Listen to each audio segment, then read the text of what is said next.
As a World War II pilot, he crash-landed a B-17 bomber and nearly lost his life. A decade later, while a sergeant in the Los Angeles Police Department, he found his true calling, writing television shows. His name was Gene Roddenberry, a name known around the world as the creator of the Star Trek franchise and a rebel who changed the very nature of television. Gene was very special. I mean, only Gene could create a show like Star Trek. One day called me into his office and he said, would you read this? Tell me what you think. I took it home and I read it, and it was called Star Trek. And I really liked it. Vision was very good. An evolved society, mankind, wise enough to know that war is not the answer. This is the story of its creator, Gene Roddenberry, and how he turned his vision for a future free of intolerance and inequality into a worldwide phenomena. Network people and business people was, we can't promote one worldism. This should be a good old Americanship with good old American types. And I managed to resist doing that. I refused. His hope was to inspire a generation to have hope for tomorrow.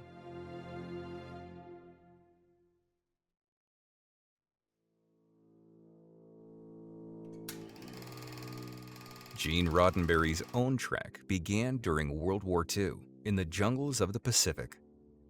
In November of 1942, the 21-year-old bomber pilot was returning from a mission against Japan. As his B-17 bomber landed, it lost its brakes and crashed into the surrounding jungle. Roddenberry survived, but 2 of his crewmates died. It was an event that shadowed him the rest of his life. He just refused to die. He told me one day, he said, I came so close to death, I knew I had a choice. I can refuse to die or I can give up and die. And he said, I was going to make this world better. Roddenberry, like hundreds of thousands of other soldiers, began to plan for their lives off the battlefield.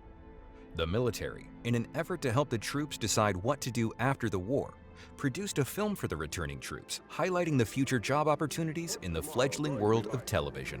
What kind of world are we going to live in when we get our permanent furlough? Meet Mr. Gilbert Seldes, head of production of the Columbia Broadcasting System. They tell me that a great many of you may be interested in jobs in television production. But I think you're entitled to the hard, solid facts in the case. As of spring 1945, we are employing 62 people. They work the full week, put on 4 hours of programs on the air. That doesn't mean 4 hours a day, it means 4 hours a week. But as glamorous as they tried to make it, the reality was that with only 9 TV stations in the country, it didn't offer many job opportunities. So despite his near-death experience in the war, Roddenberry decided to pursue his love of flying and became a commercial airline pilot. It was a short-lived career. Gene was the pilot of a commercial airliner that crashed. I don't remember the exact circumstances of it. I think he was able to pull it out, but it was very much a near-death experience. Feeling lucky to be alive for a second time, he decided to return back to the States and follow his father's footsteps by working for the Los Angeles Police Department. I met people who knew him when he was in the police department. When he was a policeman, he said he was the nicest cop I ever met. I never met a cop. And that's the way he was. That's true. So true that he quickly rose through the ranks to become a sergeant. But he never gave up on his passion for television writing. And in 1954, while still in the LAPD, sold TV scripts to 2 popular shows, West Point and Highway Patrol. Recall all units, 10-4. Hi, I'm Broderick Crawford. We have different ways of getting and receiving information on Highway Patrol. When it comes to getting information about TV viewing, I can only say one thing. TV Guide. 3 years later, he finally quit the force and started writing full-time for the hit TV series Have Gun, Will Travel, writing the adventures of a gentleman gunfighter in the Wild West. It was here that he first encountered the do's and don'ts of standards and practices. Censorship in those days was largely a sexual matter, and whenever the clothes showed a little cleavage or a little too much thigh or a little too much stomach area, why, we were sure to hear from them for the censor. The networks didn't want anything that would upset Middle America. The censor office Roddenberry and every writer and producer heard from was called Broadcast Standards and Practices. And what happened over time is that CBS and the other networks developed an internal sense of what behavior was expected of programs as they were presented to the public, and what behaviors and what was portrayed, how that would be perceived by the advertisers to be sure that it was acceptable to them in proximity to their products. Removes paint, soil stains, grease. Shows were sponsored by them, and future presidents touted their virtues. Waterless hand cleaner removes the toughest dirt or stains. Gets hands clean and smooth fast, anytime. In the workshop, camping, on the Roddenberry road, soon learned the importance these advertisers had on what a TV program could show. In the early days, they censored very heavily, so you didn't get in the way of anything manufactured and sold. I had a show in which I had a newspaperman out on a windy corner holding down a stack of papers with a tire iron. They insisted I write out the tire iron because that conjured up the vision of a failed product. But really, it all came down to how are we to comport ourselves as invited guests into America's living room.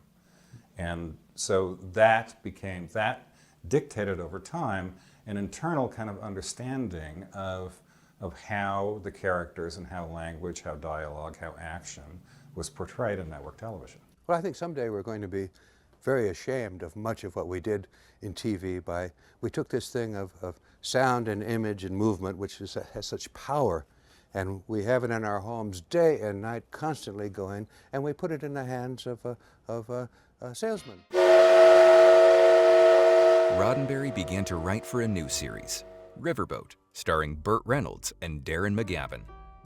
There was a show called Mississippi Riverboat. It was on the Mississippi. It was a paddle wheeler. And they just had one clause on the show: no blacks, or in those days, as they called it, no Negroes were allowed in. In many ways, America was divided into two worlds: the 90% that were white and the nearly 15 million men and women that weren't. For African Americans, day-to-day life was challenging at best. There were states where blacks could not drink from a water cooler, get served in a restaurant, or sit in the front of a bus. When they were portrayed in the media, the stereotyping was plain vicious. I used to love Andy Griffith's early show with Don Knotts and so on. And I'm sure Andy could do nothing about this. I admire the man. But did you ever see in this small Georgia town of Mayberry a black on the street, anywhere? In fact, we didn't notice those things. The audience was so conditioned, they never noticed such things.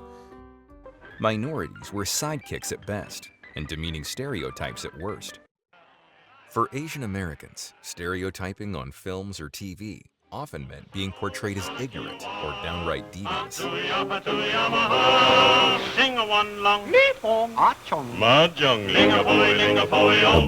Multi-ethnic, multicultural, multilingual nation, more so than we've ever been. And it's very important that that reality be depicted on the television screens that we watch, and that have such a powerful impact on shaping people's perceptions.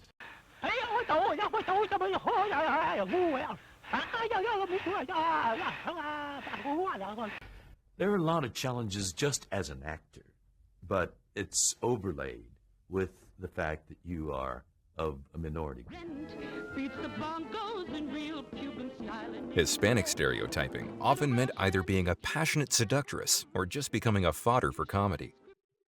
The mixing of races was, because it was still illegal in the United States, was also something that could not be shown. That you couldn't actually show, someone who was, for example, an African American man and a Caucasian woman being a couple, you know, and I'm not even talking about having any physical contact, because you couldn't really do that even for people who were Caucasian. I think television has been rather derelict in that. We go by stereotypes. We don't fully depict the individuals that make that up. One group that was particularly difficult for the network standards and practices to deal with were women. It was a delicate balancing act to figure out what was and was not allowed to be broadcast. Most women that we saw were at-home moms who were wearing pearls and walking around, you know, making brownies. You're not listening, Carol. Yes, I am, honey. Go on. Oh, good. It is a privilege to address you on the importance of the payroll savings plan for the purchase of savings bonds.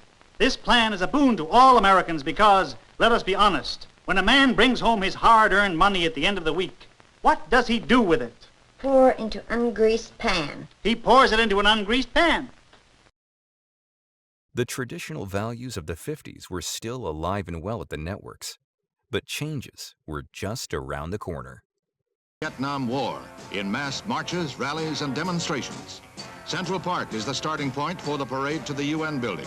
The estimated 125,000 Manhattan marchers include students, housewives, beatnik poets, doctors, businessmen, teachers, priests, and nuns. Makeup and costumes were bizarre. For years, those of us who wrote back in the 50s had been writing blacks and Latins into the scripts and using names like Epstein and so on, and having those names changed to Brown and have the blacks and all of them written out. One day, what I heard happened is the people who sell products at TV for TV networks stumble onto the fact that, my God, there's a huge audience out there of blacks and other minorities. And so a memo came down, almost an outraged memo from the network. Why aren't you people writing minorities into scripts? That is the American way. However, if you wrote a black in a script for a long time, you'd better make him a brain surgeon or a physicist. Don't show a black cleaning a house or anything like that. In 1963, despite all the creative restrictions from the TV establishment, Washington, and American society in general, Roddenberry ventured into this minefield and sold his first series to CBS called The Lieutenant, starring Gary Lockwood. And then there was this opening for a show called The Lieutenant, and I went in and interviewed and got the job working for Gene Roddenberry and Del Reisman. It was about a second lieutenant in the Marine Corps, very contemporary show at the time, and we were concentrating on, you know, a young man in the military. Starred Gary Lockwood, and his captain was Robert Vaughn. Very good cast. Because he was the producer, Roddenberry believed he had the power to shape the show exactly the way he wanted. But no sooner had they gone into production when Roddenberry ran into problems with the censor office. Whenever an actress wore a light blouse, and there was any chance that the teats would show through a little projection on the black blouse, they would tell the actress to go in, and the wardrobe lady would put Band-Aids over them. As you think back, you're reminded of silly children playing games at these things. It was in the early days of production of The Lieutenant that Roddenberry joined the rest of the country and watched Dr. Martin Luther King's Washington March speech. We had to understand that we were human beings of quality, and that quality demanded a certain respect for all people.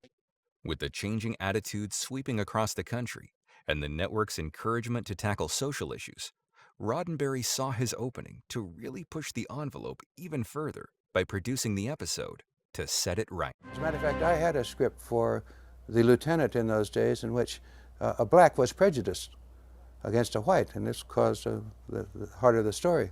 And they refused for a long time to allow that to come on the air. One of the stars of that episode was Nichelle Nichols, a young actress new to Hollywood who made an instant impression on Roddenberry. And then along came Gene And I didn't even have to say a word.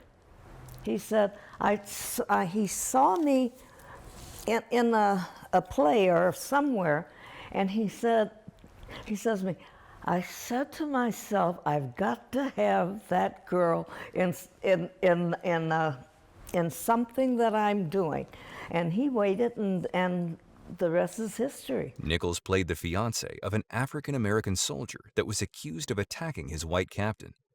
It was a role somewhat unprecedented on television at the time. Well, I knew there were nobody like me on television doing anything like I was doing a role that wasn't a black role, which meant a maid. The best you could be was a mother with 6 kids, or something like that. Other people can say you're behind or you're ahead of society. That was really not our role. Our role was to present programs and advertising in a context that was acceptable and met the expectations of an incredibly large mass audience. I finally got notes from CORE and NAACP and others saying, look, prejudice comes with every color skin, and it's important that you show that too. Until I met Gene Roddenberry, I had never met a man, much less a white man, with the kind of mind he had about humanity. The show may have only lasted a season, but it gave Roddenberry the credentials to pitch other show ideas to the network.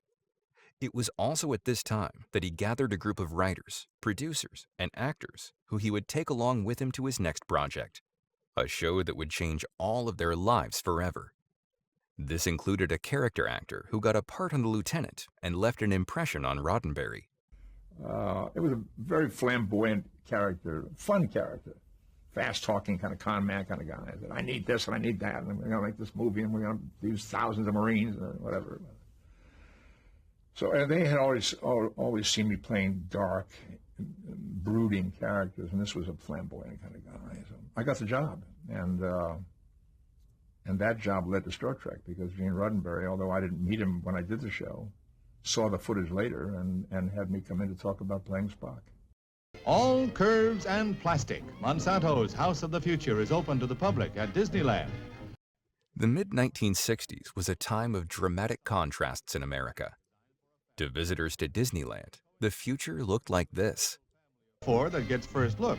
A family food center to store atomically irradiated food. The emphasis is on new uses of plastics in every area of family living, pioneering the use of features that may be standard in 10 years or so.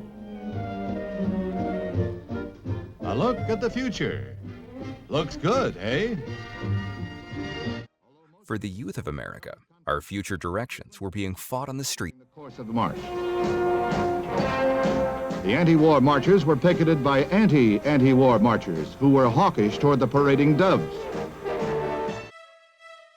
And then there was one dream that inspired the entire world, that of opening up outer space to human exploration. To encourage our newfound hope in space travel, NASA created films that would encourage our dreams of space exploration by showing what would be possible after we reached the moon. The stage was set for Roddenberry to explore his love of space and his deep humanistic beliefs. During the final days of production on The Lieutenant, Roddenberry began to write a treatment for his next show based on a vision of the future that he truly believed was possible.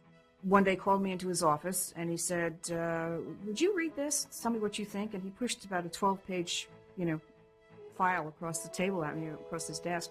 I took it home and I read it, and it was called Star Trek. And I really liked it. And I came in the next day and said, I really like it. And who's going to play Spock? He first pitched the idea to a major Hollywood studio, Desilu Productions, who liked it, and soon went to CBS. They passed, thinking Star Trek was too close to their own Irwin Allen show, Lost in Space. Undaunted, Roddenberry soon pitched the show to NBC. The way he had to sell it was to tell the network people that this was wagon train in space. In our first pilot of Star Trek, which was turned down by the network, we had a female second in command of the Enterprise. She was playing Mr. Spock's first officer position. And when the network fortunately said, okay, we liked it enough to say, here's some money, make another, they said, but no woman second in command. The audience is not going to go for that. And indeed, the audience didn't. In the trial runs, there are memos from even the women in the audience. Who does she think she is? My God, how we progress. We humans do progress. What the network found in all its wisdom was that the show was too not only cerebral, but sexual. And so that was taken care of, in the first pilot, and brilliantly, including the casting. Roddenberry compromised in making Spock the #1 officer, but there were larger issues he would not give in on. There was a great fear that, the first fear I had is when I had my crew, bridge crew from all areas of the world, Asian and black and Scottish and this and that. One of the early crews had a Latin in it. And the feeling by a lot of the network people and business people was, we can't promote one worldism. This should be a good old American ship with good old American types. And I managed to resist doing that. I refused. A male alien was more acceptable than a female human being to the networks. So Spock became the science officer as well as the first officer. He said, the Starship Enterprise is a metaphor for Starship Earth, and the strength of the starship is in its diversity. And so he wanted to have that diversity reflected in the makeup of the crew, in the casting of the crew. And my character was supposed to represent Asia.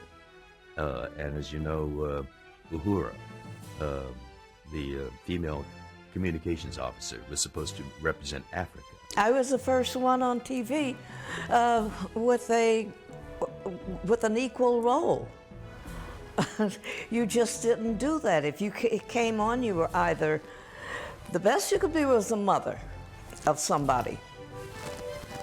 You just did not have roles for African American, brown people, especially at all on television. Now, no, that's a little hard to take right now because it just doesn't seem possible that I'm sitting here telling you about it. You know, what's important to remember is it is a show that kind of had an author behind it, meaning like, Gene Roddenberry was sort of the voice, of the show. It did sort of have a vision. And there actually aren't that many shows, if you kind of look, that really sort of have that authorship attached to it. There's some people that were like comedy writers and, so on. And definitely some performers, in television like Lucy or people like Ed Sullivan and so on. But I think the fact that it was kind of this sort of one man's vision, and that was sort of somewhat unique, I think, in television at the time. Star Trek was given a go-ahead. The show was a rating hit, and Roddenberry was optimistic about the show's future, even if some of his cast had doubts. And I said, Gene, they're not going to keep us on here. We're going to be off before the season is out. He said, do you know why that's not true? And I said, no. He says, because we're talking about real life. We're talking about what's real. You're real. Captain Kirk is real. We are real. We take place in the future. But we're talking about the future is coming whether we like it or not, and this is what it's going to look like. And it suddenly came all together to me. Wow, this man is changing history.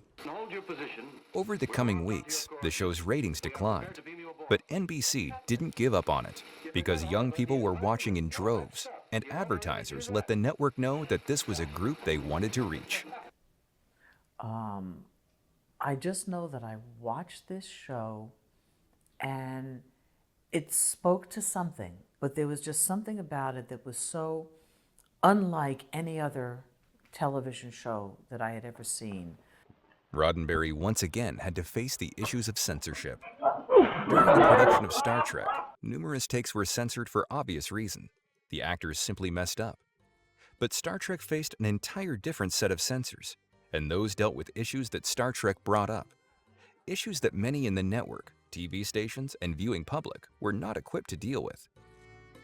Despite NBC's efforts to make the show appealing to everyone, there were groups in America that definitely didn't want anyone to watch Star Trek, and neither Roddenberry nor the powerful network executives had any control. And then when I got Nichelle Nichols to do the job of radio communications officer, why, there was great fear of that. As a matter of fact, throughout the South, station managers refused to show Star Trek the first year, and I think the multi-racial crew and the first regular black female on television may have prompted that. During this time, television stations in the American South fought tooth and nail to avoid broadcasting anything to do with integration. In places like Jackson, Mississippi, station WLBT not only censored Star Trek, but also any civil rights stories, including those shown on the evening news. If a southern station decides, okay, we're not going to show this because it had something in it that people in their area would object to, the question becomes, do we show it or not, particularly when whatever it is actually becomes quite popular. Toward the end of the first year, after all the censorship battles both at the network and in the American South, Nichols told Roddenberry that she had enough. And she was always a little unhappy about always having to say, hailing frequencies open, sir, and those kinds of things. Calling Starbase 6. Come in, Starbase 6. She was ready to quit. That is, until she met an unexpected Star Trek fan that would change her life. I met Dr. King, and to me, Dr. King was the be-all, end-all for our race and for anybody else's race. And I met him, and I was like, I can't believe. And it turns out he had a little hatsu because I was one of his favorite characters on television. And it was from then on that I realized I was part of something much more than a role for myself, which was the role of a lifetime as far as I was concerned, for myself or anybody else. Star Trek was picked up for another season, but Roddenberry's difficult relationship with NBC didn't ease up. We would do some rewriting on it before we sent it to NBC, who perceived it as the first draft story outline, and then they had their suggestions to make, which we had to take care of. We also had to send a copy to Broadcast Standards, which freely translated is the censor. You very often lose with the censors, but sometimes you can trade things like, I'll give you 3 fervent embraces for 1 slightly open-mouthed kiss. And you sit around discussing these things without a smile on your face. It's all very serious. Despite the show's popularity with a younger audience, the network decided to move Star Trek to a later time. And just as they experienced in the first year, it was always a series of battles just to get a script approved. I don't know whether censorship or trying to direct the nature of the show. There were some people very upset that when they saw the pilot that nobody was smoking, because we forget sometimes that cigarettes were huge advertisers and great amounts of money were made on them. And so some people came to me and said, you've got to have someone smoke. And I said, I don't believe they'll do that in a future year. Even though I smoked myself at that time, I thought we'd get more sensible. And one of them said, oh, come on, Gene, you are a creative fellow. Why don't you invent sort of a space cigarette, like something, a long square cigarette? And I've often thought how Star Trek would be rerunning today if Mr. Spock had sat there at his science station puffing on a space cigarette. The network did not limit its input to advertising ideas. One of the most common complaints centered on clothing, especially costumes meant to portray society 200 years into the future. The costume designer and the producer, they wanted the women with the short skirts because this is in the future, and they're not going to all walk around in pants looking alike. The biggest censorship problem we had was Bill Tice's costumes, which were always threatening to fall off the ladies. Of course, they never would have, because the women were glued in and taped in and everything else. But there was always that little hint that maybe something would slip and you'd get to see something. You never did. And they changed my seating by the door, so that whenever you fanned over toward the door, here she was. And if I ever did this, they'd come and, Nichelle, let me fix your seat, and they'd turn the seat back around. And, no, that's not it. And I'd go like that, and they says, oh, that's fine. It's and I knew what they wanted to begin with, but I just continued to act like I didn't know what they're talking about. I put it, and it finally got, to cross my leg. Something as silly as just crossing your leg, You cross your leg, I cross my leg. Everybody crosses their leg when they sit down, One show we had a sort of a belly dancer type thing from another planet, and NBC decided that navels weren't nice to see, and they made us cut all the scenes with the navels in them, and just about emasculated the show. After story of that was several years later. I was doing a show called Genesis 2, and for NBC, and suddenly occurred to me that NBC owes me a navel, and so I had a strange race in here, and I decided to give them 2 navels so I could have my navel back, and it worked out well. So much is at stake as a writer and a producer, wanting to get some of your messages across. You find you have to compromise, otherwise none of it gets on the air. And so, as I suppose art has been since the very beginning, it's sort of the art of compromise. At the end of Star Trek's second season, the network decided to wash their hands of what many had now just felt was a program with low ratings and canceled the show. I was not involved with fandom. I knew nothing about fandom, but I had been a great fan of Star Trek. And so I think it was about 15, 16 years old. I went down to NBC, and there were hundreds of people picketing the network. And I met a whole bunch of people. As a matter of fact, I can date some of my best friends to having met them picketing, picketing NBC. Refusing to take defeat without a fight, Roddenberry helped organize a national letter-writing campaign to save the show. In an era in which receiving 100 letters would get the network's attention, they were soon bombarded with tens of thousands of letters. And I think they were disillusioned or disappointed with the show, frankly. So they didn't give it an awful lot of promotion in the first season. Second season, they scheduled it very badly. They kept scheduling it at worse and worse time slots, almost as if it were going to be a self-fulfilling prophecy that the show wasn't going to work. The campaign to save Star Trek bought Roddenberry one more year. But the network decided to further cut their budget and move it to 10 p.m. on Friday night, a time slot known to be a program killer for shows geared to a younger audience. So they reluctantly brought it back, put it in the death slot. I mean, Friday at 10 o'clock was when their demographic was on dates. With the move to late night, NBC's executives assumed the show would slowly fade away. But Star Trek's producers had other ideas. NBC's executives and censors suddenly had to work overtime, particularly with one episode, Plato's Stepchildren. So this was a disagreeable one for me. It was a show in which Captain Kirk kissed Uhura, who is black. It was unprecedented, an interracial kiss on television.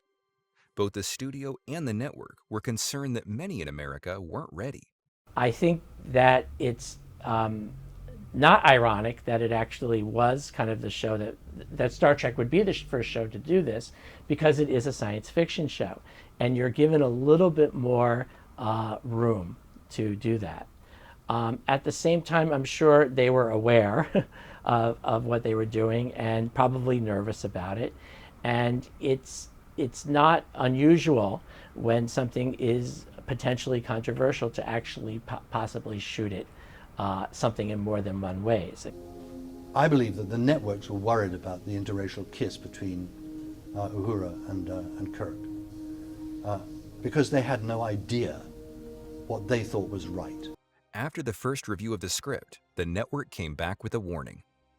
Any inference or reference to the point made by the writer that our heroes would be forced to make love to one another as a form of sport for their captors is unacceptable to NBC. And so we all went in and said, well, we aren't going to shoot it that way. You're going to have to fire all of us. And in other words, you're going to have to fire all of us and get new people. One of the heads of the studio from New York, he came out. I was one of his favorite actors. And he came over and he walked over and Miss Nichols, I just wanted to tell you how much I enjoy your work and so forth. And he looked at, he said, who's that? And this is my grandmother and grandfather. He cracked up. He cracked up. And he went back and said, there will be no more discussion. There'll be no more argument over. It stays. And that's how it went on television. And one of the people on the show, at that time I was kind of moving away from the show, took an ad in local trade papers, see it happen, as if this was some fantastic thing, black kisses a white on television. And I was too late to keep the ad from being shown, but it annoyed me, although other people seemed to think, wow, yeah, great, you're such a pioneer. To me, it's a totally ridiculous thing, and I'm sorry that it ever happened. I think we should have been kissing each other always. And they put the show on for one more season, but as if to prove that the show couldn't do well, they put us on at 10 o'clock on Friday night, date night. All of our audience would be out, not watching television. And sure enough, the show did dismally in the third season. Never was a big hit, but it did even worse in the third than it did done in the first or second, and we were gone. That was the end of it. Star Trek has gone from a short-lived television show on the fringe of mainstream entertainment to a huge fandom that has taken Roddenberry's vision as their own. That part of his journey began in the days after the cancellation, when some very surprising things began to happen. It was really like Judy Garland and Mickey Rooney saying, let's put on a show. Yeah. And, you know, with the naivete of youth, we said, let's do, because we all love Star Trek and we're very unhappy that the show had been canceled. And as I say, we decided to do a Star Trek convention. Eileen got in touch with Roddenberry, who agreed to participate in the event, and then went about creating the first Star Trek convention. So we're, you know, trying to decide how to do this, how to run this. We went to Paramount. We asked them if we could have a couple of the episodes. And again, nobody had ever done anything like this. Nobody had ever heard anything like that. So Paramount said, hey, you know, we'll give you all 78 episodes. So they sent us, you know, the episodes in 16 millimeter. We went to NASA. We asked if, you know, we might, you know, be able to, you know, get a couple of things from them to do an exhibit because, you know, Star Trek had been so important to, you know, to NASA and the space program. And they sent us a spacesuit, a 1/3 size mock-up of the LEM, an astronaut. I mean, we had a NASA room. You know, Gene and Majel, you know, came out. DC Fontana came out. The next challenge was hoping a few fans would attend. It went viral because the national, you know, it went out on the network feed. So by Saturday morning, people were flying in from all over the world. By Saturday, I'm sorry, they were flying in from all over the country. By Saturday night, they were flying in from all over the world. There was not a hotel room in New York to be had. That, to me, is the strength of what Gene Roddenberry brought. He created an atmosphere and a world where we could mirror and see ourselves more clearly. What I call real Star Trek fandom helped change the world. They believed in what we were playing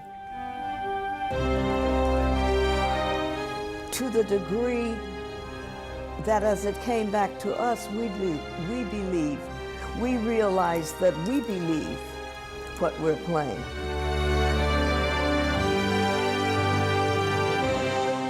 Roddenberry's career spanned the first 4 decades of television. In that time, he helped create one of the greatest entertainment franchises in history. But it is a marvelous town of marvelous people. The creative people do think daringly, and they do support diverse opinions and points of view, and that helped make it possible. He felt that television was a potent medium that was being wasted with the kind of pap that we had on television at that time. The fact TV hasn't been all bad is really due to very brave individuals, such as the Norman Lears of our society, who came in and literally forced TV to do something good. And they never wanted to. They always tried to cancel these shows, but if a show gets a certain rating, then the network becomes afraid to cancel it because, wow, ratings are important. On September 17, 1976, the first space shuttle rolled out of its hangar. NASA received thousands of letters suggesting one name, USS Enterprise. Guests of honor that day were future astronauts, NASA officials, and the crew of another USS Enterprise, the cast of the TV series Star Trek. But they could not believe the entire cast. Not only the entire cast, there was half of the studio itself was there. So they were just thrilled. In the conversations that I had with Gene, it came out time and time again that what made him the most proud of Star Trek, that when somebody came up to him and said, I became a doctor because of Star Trek. I became a teacher because of Star Trek. I became an astronaut, a scientist, whatever it was, that this television show had that kind of influence. A great believer in science, not much of a believer in theology. Quite the contrary, wouldn't have anything on the show that had to do with God. No gods, please. No worshiping, please. Science, science, science. Even when it comes to the films, the films spread out, and all the films talk about something that's really important or worth talking about. The one that I did, Star Trek Generations, talks about time and the underlying philosophical content of it. Hey, I'm talking about underlying philosophical content in a science fiction action movie. I knew from the moment I saw it, if it gets on the air and stays more than one episode, we'll be there forever. We will take this solar system and build a complex there, and then when we do that, we will become wise enough during that adolescent period, I think, then to consider going on to the stars. And we need some wisdom before we go out there and start screwing around with the intelligent life that is actually out there. Us who make the show, we in this room here, we have marvelous arguments about what is the proper way to run a government, and so on. And so it's delightful. It's honestly, if I could afford it, don't tell the studio this, but I would pay to come to work here. I think, in fact, obviously, it has turned out that they misread the attitudes of their viewers, because during all the years of Star Trek, we never had a single complaint, a single hate letter on any of this. As a matter of fact, we often used to sit around and saying it seems to us that the audience is light years ahead of the country's leaders.